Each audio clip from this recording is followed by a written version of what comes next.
আমার যদি জীবনে সবথেকে ভালো দিন বলি, আমি যদি এমন কিছু করতে পারি যে আমি মাকে আর ফেরত নিয়ে চলে আসলাম, এটা আমার কাছে বেস্ট ডে হবে লাইফের। একটা সময় অবধি এত বেশি সরলতা দিয়ে সবটা ভাবতাম, যার জন্যে আমি দেখেছি সেটা একটু আমার জন্য জীবনে খুব নেগেটিভই হয়েছে। প্রায় 2-2.5 বছর আমার খুবই একটা মানসিক যন্ত্রণার মধ্যে দিয়ে আমি গিয়েছিলাম। তার জন্য ডাক্তার ফাক্তার হ্যানা ছাতার মাথা অনেক কিছু হয়েছে, কিন্তু পরে দেখেছি সব থেকে বেস্ট ডক্টর আমি নিজে। একসময় খুব মুহূর্তে বেঁচে বেঁচে দেখেছি আমি, ফালতু জিনিস লোকজন সব গল্প দেয়, আমি মুহূর্তে বাঁচি, আমি বিরাট বিজ্ঞ। খুব ভালো বন্ধু আমরা, পাশে থাকে সেটা বোঝা যায়, কোনো রকমভাবে এক্সট্রা কিছু অতি নাটকীয় কিছু নেই, খুব রিয়েল, খুব নর্মাল। আমি একজন হেরে যাওয়া মানুষ। ছোট পর্দার প্রিয় নায়ক তিনি। সদ্য মুক্তি পেয়েছে তার অভিনীত ছবি ছাদ। অন্যদিকে কোন গোপনে মন ভেসেছে ধারাবাহিকে অনিকেতের চরিত্রে তাকে রীতিমতো পছন্দ করেছেন দর্শক। তিনি অভিনেতা রণজয় বিষ্ণু। প্রিয় অভিনেতার জন্মদিনে দূর থেকে নিজের হাতে পায়েস বানিয়ে হাজির তার অনুরাগীরা। আনলেন অভিনব পায়েস কেকও। বন্ধুকে শুভেচ্ছা জানাতে পাশের সেট থেকেই সে তাকে সঙ্গে নিয়ে হাজির হলেন রুবেল। কাজের মাঝেই জমল আড্ডা। আনন্দবাজার.com আপনাদের সকলকে স্বাগত। আমি অনুসরা রয়েছি আপনাদের সঙ্গে, আর আমার সঙ্গে রয়েছেন আমার সবার প্রিয় অভিনেতা রণজয় বিষ্ণু। কেমন আছো বলো? খুবই ভালো আছি। ভেরিকোজ ভেনের জটিলতা, আজই আপনার অ্যাপয়েন্টমেন্ট বুক করুন ভারতের 1 নম্বর ভেরিকোজ ভেন হাসপাতালে। আমি আজকের দিনে সকালে উঠেই আমি ছাদের দুটো দারুণ রিভিউ পেয়েছি। সকালে এত ভালো লিখেছেন, আমি অনেকক্ষণ ধরে রিভিউটা পড়েছি। এটার থেকে ভালো আমার এত মন ভালো হয়ে গেছে সকালে উঠে, আর ভালো লেগেছে আর কি। এবং তারা বলছেন যে তারা তাদের যদি আরও হলে বেশি দিন থাকে, তারা তাদের ফ্যামিলি মেম্বার বন্ধুদের নিয়ে যাবেন। স্পেশালি আমি একটা লেখা পেয়েছি, একজন মহিলা বলছেন যে আমি ব্যাংকে চাকরি করি, আমার 2জন কালিগ আছে যারা ভেতর থেকে খুবই শিল্পী মনোভাবা সম্পন্ন, কিন্তু তাদের ফ্যামিলি সাপোর্ট করে না। তো we are making a plan যে তাদের ফ্যামিলিদের নিয়ে জোর করে ছবিটা দেখাতে নিয়ে যাবো, অন্যভাবে ছক করে, যাতে তাদের সো দে ক্যান রিয়েলাইজ যে তারা কতটা অন্যায়, কতটা ভুল করছেন। আমার এত ভালো লেগেছে, এই সকালেই পড়েছে আমি, এটা দিয়ে দিনটা শুরু হয়েছে আর কি, হেভি লেগেছে। আমার মনে হয় একজন শিল্পীর জন্য এইটাই সবচেয়ে বড় গিফট। হ্যাঁ, নাথিং লাইক দ্যাট হতেই পারে। তোর কাজ লোকজন অ্যাপ্রিসিয়েট করছে, এবং একটা ছবি, যে ছবিটা ওমেন এম্পাওয়ারমেন্টের কথা বলে, যে ছবিটা ফেমিনিজমের কথা বলে, সেই ছবি 2025-এ দাঁড়িয়ে এই পরিমাণে একটা সফলতা পাচ্ছে। আমি জানি না কদিন হলে থাকবে, আমরা জানি এই ট্রেড সম্পর্কে, কিন্তু তা সত্ত্বেও যে কটা মানুষ যাচ্ছে, সেই কটা মানুষ যে ভালো বলছে, 1জন যাক, 2জন যাক, 10জন যাক, কারণ আমাদের তো প্রচার বেশি করার মানে সেই জায়গা তৈরি হয় না। এনএফডিসি ছবি বানিয়ে দিয়ে দেয়, তারপরে সেটাকে অনেক দায়িত্ব নিয়ে অন্যদেরকে প্রকাশে আনতে হয়। তো সেটাই আমাদের কাছে বিরাট বড় প্রাপ্তি, যে কটা লোক দেখছে আর কি। আর যেহেতু তোমার শুটিং স্পটে তোমার ফ্যান্সরা এসেছিলেন কালকে, সেলিব্রেট করেছেন, ওই কেক নিয়ে আসা, পায়েস নিয়ে আসা, এটা একটা আলাদা টাচ রয়েছে। মানে এটা এই ভালোবাসা বোধহয় অন্য কোথাও পাওয়া যায় না। না, মানে ভালোবাসার চিঠি, ভালোবাসার গল্প তো অনেক রকমের হয়, কিন্তু এই ভালোবাসাটা একটা অদ্ভুত, নিঃস্বার্থ, অন্য রকমের। মানে এর মধ্যে একটা আদর রয়েছে, এর মধ্যে একটা আশীর্বাদ রয়েছে, স্নেহ রয়েছে। হ্যাঁ, ধান দুব্য দিয়ে, সেটাই তো বলছি, ওই জন্য। এটা বলো যে এত বছর, মানে বয়স তো বাড়ছে ক্রমাগত, সকলেরই বয়স বাড়ে এবং অভিজ্ঞতা সঞ্চয় হয়। তো এখন অবধি যদি সেরা জন্মদিন বলি ছোটবেলা থেকে, সেটা কোন বছর ছিল এবং কিভাবে কাটিয়েছিলে? সেটা যদি খুব আমি ব্রুটাল অনেস্ট হয়ে বলি, কাউকে দুঃখ না দেয়, যারা আমার জন্মদিন ভালোভাবে সেলিব্রেট করছে, সেটা আমার যতদিন মা বেঁচে ছিলেন। মা চলে যাওয়ার পরে স্পেশাল হয়, ওইটা একটা কোথাও গিয়ে একটু হলেও কম হয়, কারণ ওই বাঙালি খাওয়া শুধু সেটা ওনার ওই উপস্থিতিটা কিছুই করছে না, কিন্তু ওটা অনেক আমার জন্য। সেটা জন্মদিন আমি জানি না মা কতটা ফিল করতো, কিন্তু আমি ওনার উপস্থিতি আর আমার কাছে বিরাট ব্যাপার। আমার স্কুলের কিছু বন্ধুবান্ধব আসে, আর আমার এখানকার কিছু আমার খুব কাছের লোকজন রয়েছে। সো আমরা বিকালবেলা, সন্ধ্যাবেলার দিকে একটু বসি, আমরা একটু গান বাজনা করি, খাওয়া দাওয়া করি, এইগুলো। তাই আমার ওইটুকু, আমার খুব অল্প পরিসরে আমি থাকতে ভালোবাসি। সবাই মিলে বসবো, আনন্দ করবো, মজা করবো, দ্যাটস ইট, ডান। আর যদি বলি জন্মদিনে আমরা প্রতি বছর যেহেতু একটু করে বড় হই, আমাদের উপলব্ধিগুলো ওরকম বাড়ে এবং অভিজ্ঞতাগুলো সঞ্চয় হয়। তো জন্মদিনে কি কি উপলব্ধি করো, এবং রেজলিউশন কিছু থাকে যে পরবর্তীকালে এটা করবো?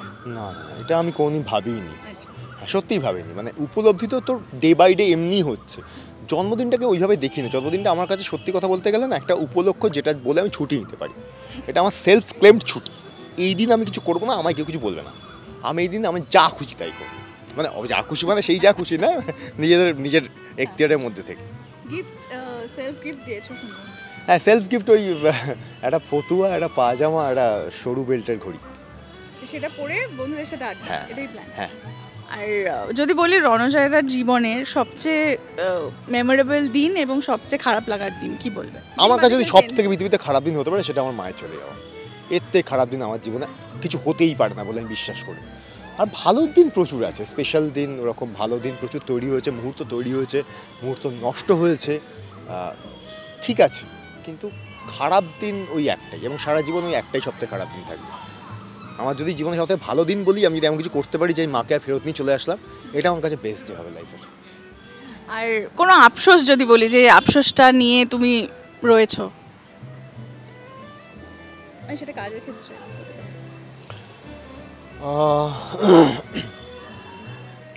একটা সময় অবধি এত বেশি সরলতা দিয়ে সবটা ভাবতাম, যেটা এখনও অনেকটা বর্তমান রয়েছে, কিন্তু অনেকটাই আমি কাটিয়ে উঠেছি। যার জন্যে আমি দেখেছি সেটা একটু আমার জন্য জীবনে খুব নেগেটিভই হয়েছে। নিজেকে ওর থেকে বেশি মানে গুটিয়ে রাখা অনেক বেশি প্রয়োজন। এটা একটা আফসোস আছে আমার, মানে ওই রকম আফসোস নয়, সেরকম বলতে গেলে কোনোই সেরকম আফসোস নেই, অভিজ্ঞতা, বাট হ্যাঁ তাও ওটাই। আর এই যে নেগেটিভিটি থেকে নিজেকে দূরে রাখার জন্য কি করো তুমি? মানে ধরো কখনো মন খারাপ বা ডিপ্রেস লাগছে, হতেই পারে, প্রত্যেকের জীবনেই এরকম সময় আসে, সেই সময় কিভাবে নিজেকে মোটিভেট করো? আমি থেমে যাই কিছুক্ষণের জন্য। আমার মনে হয় যে let's just sit and think and calm down. কারণ কোনো রকম রাগ, অভিমান, কারো ওপর কিছু কিংবা কারো জন্যে দুঃখ পাওয়া কিছুই থাকবে না। আমার সঙ্গে কারো হারা জেতাও নেই, এগুলো সব খুবই স্বল্প সময়ের জন্য। এবং এই সাময়িক সময়টা আমি যদি নিজেকে আটকে নিতে পারি, তারপরটা পুরোটা নিজের হাতে। তো ওগুলো খুবই কোনো সাময়িক বিষয়ের জন্য নিজের মাথা খারাপ করে লাভ নেই। কারণ একটা প্রায় 2-2.5 বছর আমার খুবই একটা মানসিক যন্ত্রণার মধ্যে দিয়ে আমি গিয়েছিলাম। তার জন্য ডাক্তার ফাক্তার হ্যানা ত্যানা ছাতার মাথা অনেক কিছু হয়েছে, কিন্তু পরে দেখেছি সব থেকে বেস্ট ডক্টর আমি নিজে। তখন বুঝতে পারছিলাম না, এখন তো পরিষ্কার বুঝতে পারি যে আমার থেকে বেটার ডক্টর আমার নিজের মানসিক স্টেবিলিটির জন্য আর কেউ নেই। এবং আমি একটা, আমার যারা চেনে খুব কাছ থেকে, আমার যারা সেটেরও, যেমন এখানে একটা ছেলে আছে রনি বলে, হার্টের, ও জানে, ও গুড্ডিতে কাজ করতো। He knows how I use to react, আমি কীভাবে কতটা রেগে যেতাম। ও এখন আমাকে দেখে চিন্তা করে না যে আমি পুরোটা চেঞ্জ করে নিয়েছি, কারণ ওগুলো আমার কিচ্ছু দেবে না জীবনে, কোনো লাভ নেই। এটা না মানে এটা সবার জীবনে অটোমেটিক্যালি আমি দেখেছি, ওটার জন্য কোনো প্রসেস নেই আলাদা করে। অটোমেটিক্যালি নিজেকে বোঝানো, I will not do that, dude you are doing wrong thing, from tomorrow I will not do that. এটা ওই সিগারেট ছাড়ার মতো, আমি খাবো না কাল থেকে, ব্যাস খাবো, এইরকম। মানে অ্যাকচুয়ালি নিজেকে বোঝালেই সব কিছু সম্ভব, এটাই হচ্ছে বিষয়। এবং এটা যবে থেকে আমি করেছি, আমি দেখেছি আমার থেকে বেটার কেউ নেই। মানে বেটার ভাবে যে থাকার যে পন্থা, এই পন্থাটাই মনে হয় one of the best solution. আর তুমি কি মুহূর্তে বাঁচায় বিশ্বাসী, নাকি তুমি মেমোরিকে ধরে আঁকড়ে থাকো? একসময় খুব মুহূর্তে বেঁচে বেঁচে দেখেছি আমি, ফালতু জিনিস, লোকজন সব গল্প দেয় আমি মুহূর্তে বাঁচি, আমি বিরাট বৃক্ষ, ঠিক আছে, গল্প, ফালতু কথা, ঠিক আছে। কেউ মুহূর্তে বাঁচে না রে, সবারই পাস্ট, প্রেজেন্ট, ফিউচার সব ক্যালকুলেটিভ ওয়েতেই সবাই বাঁচে, আমিও সেইভাবেই বাঁচি। পৃথিবীতে যারা বলে মুহূর্তে বাঁচি, তারা নয় সত্যি যদি সেরকম হয়, সেরকম লোকজন এতটাই কম, ঠিক আছে, তারা বলতে যায় না মুহূর্তে বাঁচি। ইউ ক্যান সি, দেখতে পাবি তুই, হ্যাঁ সত্যিও মুহূর্তে বাঁচে।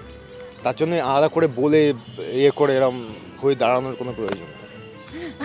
আচ্ছা, জীবনে স্পেশাল মানুষের আশা এবং মুখটা ওরম করো না, স্পেশাল মানুষের আশা, এবং সেটাও কোথাও গিয়ে জীবনকে এগিয়ে নিয়ে যেতে হেল্প করে প্রত্যেকের জীবনে, তোমাকে কতটা হেল্প করে? খুবই হেল্প করেছে। মানে আমার আশেপাশে এই মুহূর্তে আমি সত্যি ভাউচ করে বলতে পারি, যে কটা মানুষ সঙ্গে আমি জড়িত, তারা প্রত্যেকে আমার কাছে খুব স্পেশাল, প্রত্যেকে, ইচ অ্যান্ড এভরিবাডি। মানে আমার এখানে পাঠ করে নীল, তথাদা, আমার ফ্যানেরা যারা এসেছে প্রত্যেকে, আমার বাড়ির লোক, আমার ভাগ্নি, ঠিক আছে, আমার বন্ধুরা, প্রত্যেকে আমার কাছে ইকুয়ালি স্পেশাল। আর স্পেশাল কারোর নামটা মিস করলে, তার নামটা না? প্রত্যেকে আমার কাছে খুব স্পেশাল।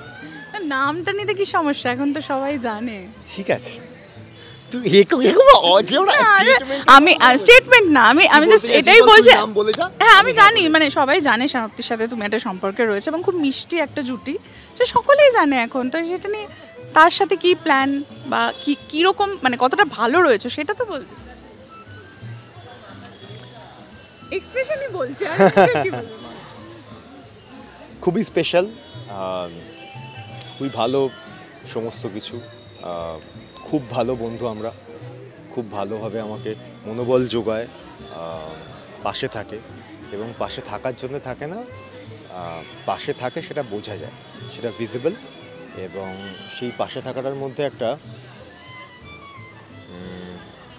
খুব সলিডিটি আছে, একটা কোনো রকমভাবে এক্সট্রা কিছু অতি নাটকীয় কিছু নেই, খুব রিয়েল, খুব নর্মাল। আমি এটা তোমার কাছ থেকে জানতে চাই, প্রত্যেকের জীবনেই একটা খারাপ সময় আসে, ভালো সময় আবার যায়। খারাপ সময়টাকে অতিক্রম করার পর যখন ভালো সময়টা আসে, তখন নিজেকে বিশ্বাস করা এবং সেই সম্পর্কটাকে বিশ্বাস করা একটু কঠিন হয়ে যায়। কিভাবে সেই সময় নিজের মেন্টাল স্টেবিলিটি রাখতে হয়? I am still learning, so আমি এখনও সঠিক উত্তরে পৌঁছাতে পারিনি। আই এম স্টিল লার্নিং, আমি অনেস্টলি বলছি, আই এম স্টিল লার্নিং। আর শেষ করব, আমি জানি তুমি খুব ভালো কবিতা বলো, দুটো লাইন দিয়ে শেষ করব। আমি একজন হেরে যাওয়া মানুষ, আমি একজন হেরে যাওয়া মানুষ, নিজের কাছে নিজে হেরে যাওয়া, নির্বাক শ্রোতা হয়ে। না, এরকম হেরে যাওয়ার জায়গায় আমরা শেষ করব না, কারণ আমরা জানি রণজয় মানে জিতেই যায়। তো তুমি জিততে থাকো তোমার জীবনে, সেটাই চাইবো। Thank you.